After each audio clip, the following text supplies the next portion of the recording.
This is Aussie Mac Zone. We'll cover everything Apple, including Macs, iPhones, iPads, and more.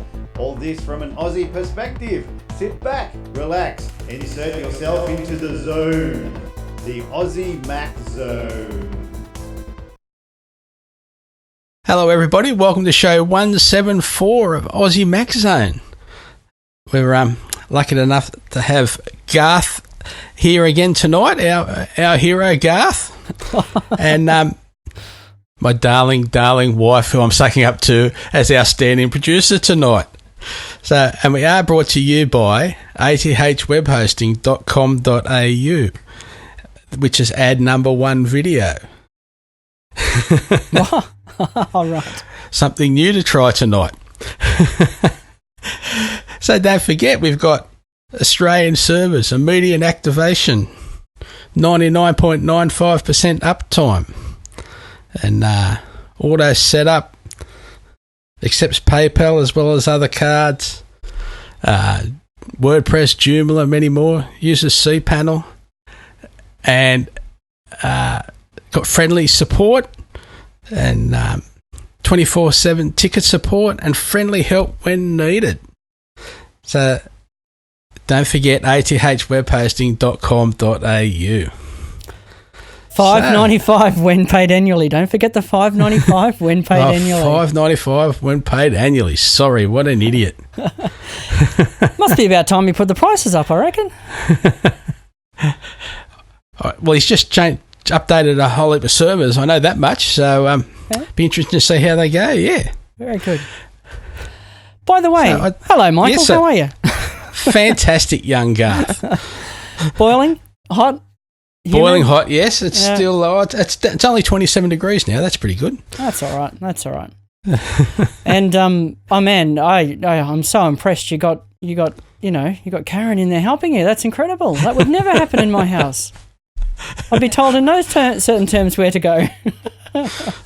Just 3 bottles of champagne before dinner. Okay. Understood. Say no more. So, I don't know what happened to story 1. Did I not type it in the right place or something? But anyway. Well, no, there's a fair few stories there, so we can probably skip straight to story 2, I reckon. 4K YouTube video issue with Safari with a codec change. So this is if people have been having a problem. A recent discussion on Reddit has brought to light the news that YouTube no longer has the 4K video playback option when using Safari. The change may have come after a long ago announcement that YouTube began encoding uploaded videos into VP9. The change seems to affect recently uploaded videos and thus so far only seem to be on the main YouTube site and not within embedded videos. After a Reddit user began wondering why he was no longer seeing a 4K option under Safari, other users began chiming in with different ideas on why that might be happening. Recently, the MC Fly, or the McFly, helped point out some specific changes as to what was happening. Upon further inspection, I discovered that YouTube stores different kinds of video on their servers, encoded either in VP9 or the older H.264 codec. Safari has no VP9 support, so it gets automatically served the H.264 version from YouTube. So for some context, Chrome enabled VP9 video codec support back in 2013, while Safari still hasn't. In April of 2015, YouTube posted an update on their engineering and developers blog explaining the advances of the VP9 video codec would be bringing. According to the post, VP9 is the most efficient video compression codec in widespread use today. YouTube seemed to be imminently announcing the launch of VP9 as their default 4K playback codec. So the necessary support for the VP9 video codec for 4K playback today seems to be currently applied to videos being watched directly on YouTube's site. And a quick way to check is to launch an uploaded 4K video on YouTube and attempt to change the resolution. Recently uploaded videos show HD options up to 440p in Safari. Interestingly, if these very videos are embedded on an external page, then 4K video playback is still an option. So I've got a link to a full story there, which has got more technical details in it. But I haven't suffered that problem yet, but I don't sit on YouTube looking for 4K videos, unfortunately. No, well, I don't have the internet for 4K videos. Come on. I don't even have a 4K display. So yeah. What? How does that? Was it Google who tried introducing? Was there a V8 codec as well? Is that an audio one they were trying to get everyone to swap to at one point? I don't know. I think that's an audio one. That was a couple of years ago, wasn't it? Yeah, well, that's about the same time as VP9. They said they enabled it back in 2013. I think they were, trying to get everyone to swap over to codecs that weren't encumbered by any kind of pattern, and yet were good. So why do we think Apple have not introduced support at this point? Just haven't got around to it? Don't care? Not important? Oh, don't care. Probably quite happy just cruising along and being too busy doing their own software updates and focusing on their little regime. I think that's about it. Yeah. And unfortunately, as I said, I don't look at too many 4K videos, so I can't really give an opinion about the quality of them either. Along with Apple, you don't care either. No, I'm not a big YouTube watcher, so. Yeah. But Apple are losing key employees. Apple is suffering from a brain drain as its top engineering talent jumps ship. It's not clear why Apple suffered such an exit of staff last year. We always suspected it was a terrible place to work and was held together using the Jim Jones management model, but it could be a sign that it is not well with the fruity tack-dodging cargo cult. Some fairly emotive language in that article, isn't it? This week, Tesla poached Chris Latner as its new vice president of autopilot software. Latner has been at Apple for 11 years and was its senior director of developer tools. The Swift programming language, which Apple launched back in 2014 and which the company has been encouraging its app developers to build Mac and iOS apps in, was Latner's creation along with Xcode. So he's pretty clever man. He is a big name, but he's not the only top engineer to clean out his desk and head for Tesla. Matt Casebolt, who was a director of product design at Apple, left the company in December. His exit was telling he was the guy behind the Mac Pro, the MacBook Pro with Force Touch Trackpad, MacBook Pro with Touch Bar, Retina MacBook Pro, and the MacBook Air. He'd been at Apple for more than 9 years, and his name is on a shed load of patents. He was one of Johnny Ive's close-knit team of designers and engineers who are legendary for their low turnover, but Casebolt was the second to go that year. Danny Costa, a core member of Apple's design team under Ive for over 20 years, left to join GoPro. Costa was the lead designer for the first iMac. Now, another bloke heading to Tesla was Timothy Hatcher, who spent 11 years at Apple on the WebKit team. And while the tame Apple press has played down the move, saying that Apple is a big company and it is always going to lose a few, however, there was a long-term staffers who were not working on Apple's car project, and they are going to a car company. But The Verge said that Apple is losing more than just engineers. 3 members of Apple's PR team have left for car companies in the last few months. All this with news that Apple cut production of the iPhone by 10% for the first quarter of 2017, and an SEC filing last week showed Apple missing its internal profit goals for the first time, suggests that there is something up. Casebolt updated his LinkedIn profile on Wednesday, revealing he's now Tesla Senior Director of Engineering for Closure and Mechanisms.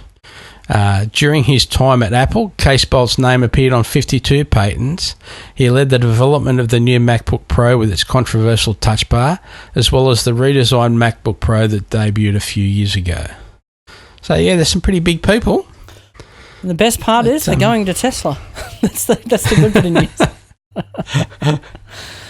I think for a lot of these guys who have been there for quite a while, there's probably, Tesla at the moment is I would imagine, a very exciting place to work, Yes. It's the new hotness at the moment. A young Apple.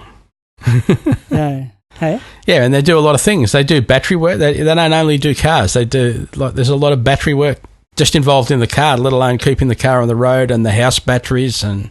Yeah. Yeah. But hang on. What do you reckon another word for...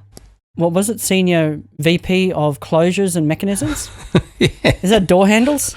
Yeah, that's right. Yeah, he's the guy that does the little lift up button inside the car. That's what his main goal is. Or was it Ken Ray, macOS Ken? He said, "You open the door and it starts just like the new MacBook Pro." Okay. Trouble is, you close the door and it stops. So hopefully he's got that worked out by the time he gets back. That's the thing. It's on all the time anyway. I think pretty much the Teslas. Yeah. As soon as you get near them, they're turned on because they're just sitting there waiting. They're there, sitting there waiting for you. Exactly. As long as they haven't gone flat. Yeah. Which you can charge them at a lot of all the new McDonald's stores that are being. We're getting a hoop built around us at the moment. They've all got 2-bay chargers. Have they? So far out. Okay. Yeah. And they need to. In their infancy, I used to have a Cooper S and it had 2 petrol tanks, one on each side at the back, so you could fuel up, go twice as far using 2 fuel hoses. They need that. Tesla needs that so that you can use both charging bays when you just park there and use both chargers. Maybe they need that. Had 2 fuel caps. Yeah, one on each side. And early Cooper S's. Why? Because they were a sports car and they needed to go further in rallies and things. Oh, for pit stops, so you could fill up from both sides in pit stops. Yeah, okay. Twice as fast. Get twice as far and twice as fast. And use twice as much fuel doing it. Yeah, but they were fun. So on our movement story, Apple Insider says new Swift project head Ted Kremenek said to be running the show behind the scenes for some time. Apple senior manager Ted Kremenek has been named as the new lead of the Swift development project and has apparently been operating in that capacity for some time behind the scenes, according to outgoing head Chris Latner. So obviously he's leaving Chris Latner's left in good terms. Anyway, I'm sure they've all left in good terms. Well, Chris Latner's still going to be involved in Swift, isn't he? It's an open source project, and he stated that he's still going to be active on the mailing list and still contribute and so forth. Yeah, it's important because it's his baby, I suppose. So it's very important, and it's still not it's still not really ready for prime time, as I understand either. It's it's got a few more iterations to go before they're. Yeah, it's getting there. Yeah, getting there, but and also they haven't gone to opposition, have they? They've gone to a car company, not to any opposition. That's a bit odd.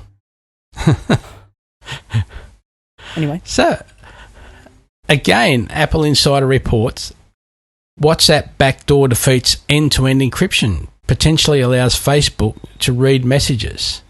So this is a bit of a story, but the security of the Facebook-owned WhatsApp messaging service may not be as strong as previously believed, with a reported discovery of a backdoor that potentially allows Facebook to see the contents of encrypted message. WhatsApp has used end-to-end encryption on all communications since April last year, with one-on-one messages encrypted by default since 2014. But the app uses the Signal protocol from OpenWhisper systems to handle the encryption process, a protocol that Facebook's own Messenger app also employs. So usually unique security keys are traded between the users to confirm the communications are secure before sending messages. University of California cryptology and security researcher Tobias Bolter told The Guardian WhatsApp is capable of forcing apps to create new encryption keys for offline users. Once new keys are created, the sender's app can be made to re-encrypt unreceived messages and resend them, allowing messages to be read once intercepted. The users are not necessarily aware of the change in security keys, as the message sender would be notified if they had enabled encryption warnings in the app settings. Message recipients are not warned at all of the changed key by the app at all. So then we had a response from WhatsApp. WhatsApp does not give government... Sorry? No. WhatsApp does not give government a backdoor into systems and would fight any government request to create a backdoor. The design decision referenced in the Guardian story prevents millions of messages from being lost. And WhatsApp offers people security notifications to alert them to potential security risks. WhatsApp published a technical white paper on its encryption design, has been transparent about the government requests it receives, publishing data about those requests in the Facebook government request book. Bolter informed Facebook of the backdoor vulnerability in April 2016, with Facebook replying that it was aware of the issue, it was expected behaviour for the app, and it wasn't being worked on by the social network. The report has verified the backdoor continues to exist in the most recent releases of the app. A spokesperson for WhatsApp responded to the report, noting the security notifications option in the settings menu by suggesting it is there as a matter of convenience. So what they're basically saying is the most common reason this happens is because someone has switched phones or reinstalled WhatsApp, the representative claimed. This is because in many parts of the world people frequently change devices and SIM cards. In these situations we want to make sure people's messages are delivered and not lost in transit. So, and just the Apple spin is Apple iMessage used end-to-end encryption to protect messages, preventing it from reading the content at all. Apple has, however, acknowledged it periodically uploads metadata for a message, including phone numbers, dates and times, with law enforcement able to subpoena the company for access to that information, but they still can't read any of it. But WhatsApp are looking after you in case you lose your phone and start from scratch, I suppose. It's the flaw is a feature, sort of. Yeah. Basically, we can't work out a good way of doing this, and the cost of having maybe a slightly compromised security model is much better than having all of our users lose half their messages. Yeah, but it just depends how long they're without a phone, I suppose, or without a SIM before they get all those messages back. But yeah, good on them, or not good on them. Yeah, like I say, the flaw's the feature. So, yeah. US Consumer Reports, which is similar to Australia Choice magazine, I believe, changes course and now recommends new 2016 MacBook Pro. Consumer Reports has published new results for their MacBook Pro battery testing today after having previously given the system a do not recommend rating. Consumer Reports has officially changed their recommendations and can now recommend the new 2016 MacBook Pros. The new tests come after Apple and Consumer Reports worked together to decide what went wrong during the testing that they originally did. After becoming aware of a Safari bug that may have impacted results, Consumer Reports recently started retesting on a newer build of macOS Sierra in which the bug was supposedly fixed. With the updated software, the 3 MacBook Pros in our labs all perform well, with one model running at 18.75 hours on a charge. We tested each model multiple times using the new software, following the same protocol we apply to hundreds of laptops every year. Because one of the things they do also apparently is turn off the caching. So it's got to reload the pages every time. Now that we've factored in the new battery life measurements, the laptop's overall scores have risen, and all 3 machines now fall well within the recommended range in Consumer Reports ratings. But having said that, I don't believe the public has received that updated version of Safari yet. Right. But no one turns off coming. caching. Yes, that's right. So it's wasn't it there's some speculation that it's like the fave icons kept on not being where they were expected to be in the cache, and therefore pages were continually reloading them and something like that. Yeah, but it went up, like as I said, they've now got 18 hours, where I think they had the 3 machines they've got now averaged out at sort of 16, 17 and 18 hours, whereas previously there was one of them was definitely one of those ones that was really, really iffy and was down like 3.5 hours in some cases. So. But that's the thing, in some cases there was clearly an issue that you would think they would have worked on before doing the article. Like they had such variability in the results last time. You know, when you you run a heap of tests, and but if they test them. I was just going to say, when you run a heap of tests and you get variability of between 3 and 18 hours, clearly there's something wrong. You know, whether it be with the machine or with your testing protocols or whatever. There's no way that any kind of product is going to come out with that kind of variance. So it sounds like they should have just waited. But if there is a bug, if there's a bug in the machine, but you still can't recommend it, can you? No. But I still think they should have maybe waited a while and spoken to Apple and said, "Hey, something looks dodgy here." Yeah, I don't know. Maybe they did that, and maybe it just took Apple longer than we know to get back to them. But I'm sure that kept the Apple boys busy over Christmas. Yeah, and I'm sure it made for some really good headlines as well. In the meantime, we cannot recommend MacBooks for the first time. That's ever. right. So I don't know.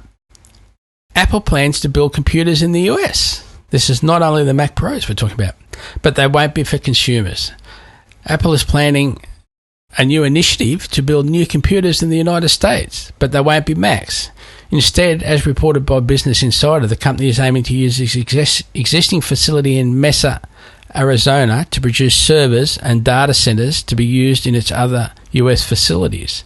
The company's plans were referenced in a filing made by the City of Mesa to the US government and published in the Federal Register on Monday.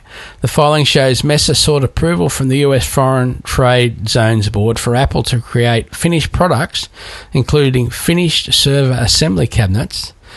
Apple already has authority to produce components for consumer electronics within the Mesa special zone, but if granted, the new approval would let it import parts needed for data centers without paying customs duty. See, there they go, getting around the tax again. Mm-hmm. Business Insider reports that Apple is aiming to use the Mesa Center to produce servers for its other data centers across the United States, including facilities in Oregon and North Carolina. This would be a consolidation process, as according to a person familiar with Apple's data plans, the other US centers currently produce their own servers. So I wonder what they are. I wonder what they're like. Yeah, me too. I was thinking the same thing. Yeah. Intel Xeon processors, or do they have something even, more flat powerful MacBook Pros instead of wrapped up round ones. They've got a whole bunch of the old cheese graters out there. So, thanks to all the listeners. We had several listeners contact us last week about their iPhone 1 experiences. Here's one. I bought my first iPhone at a shop in Adelaide before Apple actually released it in Australia. It had to be jailbroken to work, and of course, when I went on to iTunes and played with it trying to update the software, it was reset and asked to be hooked up to a US provider. So I took the phone back to the shop and had it jailbroken again. Later I rang Apple with an inquiry about the phone and was told the phone wouldn't work yet. And there I was, talking to them on their phone that shouldn't work. And the lass I was talking to was a bit miffed. So that's just from one of our listeners. That's pretty cool. There was also some, it's not meant to work. Well, it's working. Just there was also videos of different iPhones that Apple could have released, including one with a click wheel. So have a search on YouTube and be thankful we didn't get them. Pretty much. Yeah. So, yeah.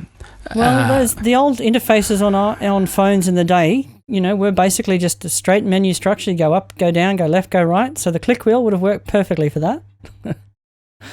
But we wouldn't be where we are now, that's for sure. Yes. Yeah. Yes, I know. So we've got... so don't forget to promote Aussie Tech Radio. We've got the Aussie Tech Security Podcast. We've got the Aussie Tech Heads Podcast. Two Blokes Talking Tech, Your Tech Life, The Den.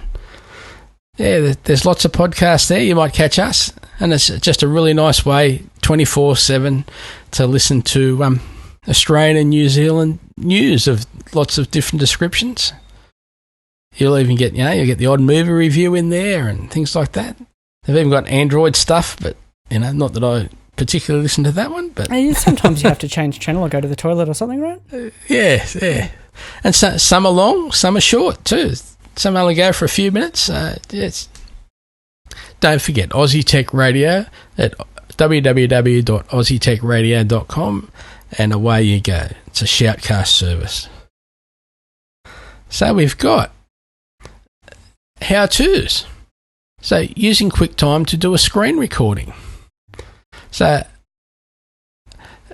some people may have noticed and some people have brushed past it, but the ad for this week for ATH Web Hosting was a video with just from their website, just of their slides that they have on their website, instead of just one boring old slide like we've had all year. So, and I did it all in QuickTime. Very simple. It's just a standard QuickTime player that comes on your Mac. So the way we do that is you launch QuickTime Player and choose File, New Screen Recording, or you can use your Control Command N. You can press the record button. A screen with additional instructions will appear and asking you to choose full screen, or you can click it and slide on the screen, which is what I did to just select the slide part of the Aussie Tech Heads website, Aussie ATH Web Hosting website, sorry. And when you're finished, you click on the stop recording. Click on stop recording on the menu bar, and it's a little black dot on the right side of the menu bar at the top. Just a little dot like you're used to for recording on and off.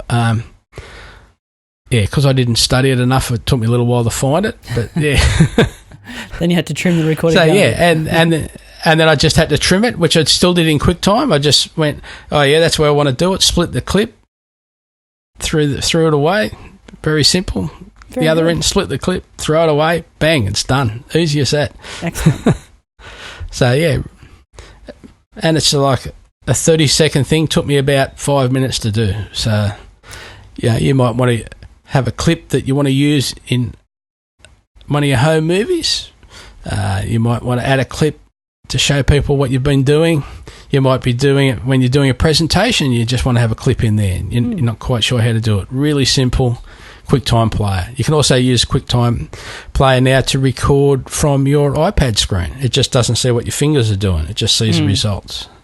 Well, so yeah, simple as that. That would be kind of freaky if it showed the fingers hovering around. You've got to have a dark button on it. Yeah, so it's simple as that, and I'm sure there's lots and lots of uses once you actually start doing it. Yeah, very simple. Now a reminder: create a PDF without using Adobe software. Very, very, very simple. Open your document. From the file menu, choose print like we normally would.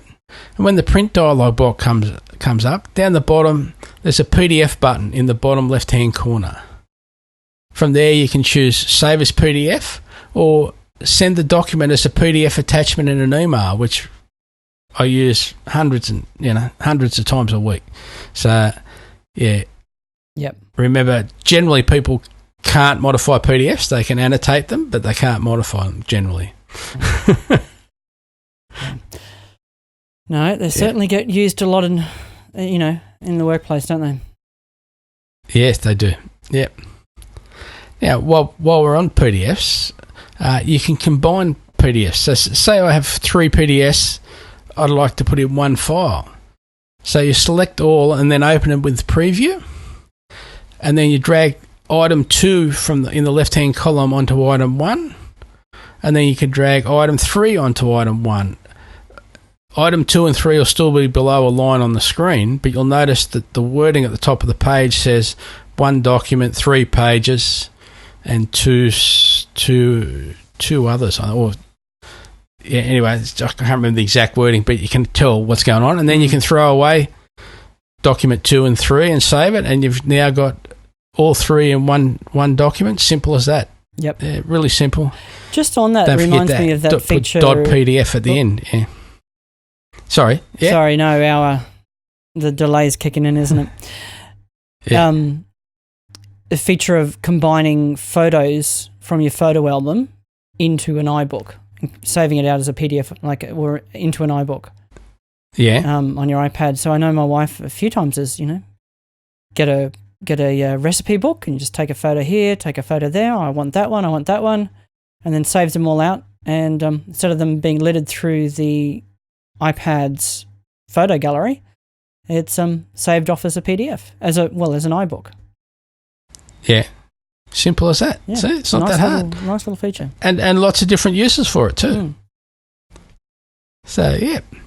So, anything else, my friend? Well, the only other little story that I thought was of a little bit of interest was Apple making changes to the Apple TV restrictions on app size. So yes, they've gone from the 200 meg up to 4 gig, I think. 4 gig, yeah. So they'll make for some nice games, I think. Yeah. So previously app developers could have a 200 meg thing, a 200 meg app, and then download further assets for that app as required, extra levels and so forth. But to be able to put them all straight in the app from the get-go might be fantastic. And I'm just hoping it does spur on a little bit more sort of development for games on the Apple TV. And even with my kids, they haven't really taken to the Apple TV gaming at all. Now maybe I should have one of those controllers, and that might make a difference. But they're still just as likely to jump down on the Wii from however many years ago that was, as they are the Apple TV. Yeah. So maybe with the introduction of this, we'll get a few more big games come to the Apple TV, which could only help. Yeah, it's only going to take one game, isn't it, to get the people interested, or like you say, get your kids interested. Then they'll go, oh look, this game's here as well. We'll do that one as well. And actually, that makes me think. Mario being announced for the iPhone. Wonder if they're ever going to put an Apple TV version of it. Sneak one in. Why not? Or is it it's to do with the controller again? Yeah, possibly. Yeah, but yeah, it's just a matter of time. Get that one game that creates the interest. Yep. And away we go. Absolutely. Yeah. All right, man. I've got no more. I'm looking forward to. Hello, everyone on Facebook. Hopefully that worked properly. I'm sure it did. And hey, a huge thank you to Karen for helping out there. I think that's fantastic. Yeah. And the super stand-in producer, yes. Absolutely. She won't click it so that you can actually show the video camera of herself now. No. She won't do that. So that's cool. All right then. Well, just stuck with our ugly milks. Yeah. Yes. Cheers, everyone. Thank you.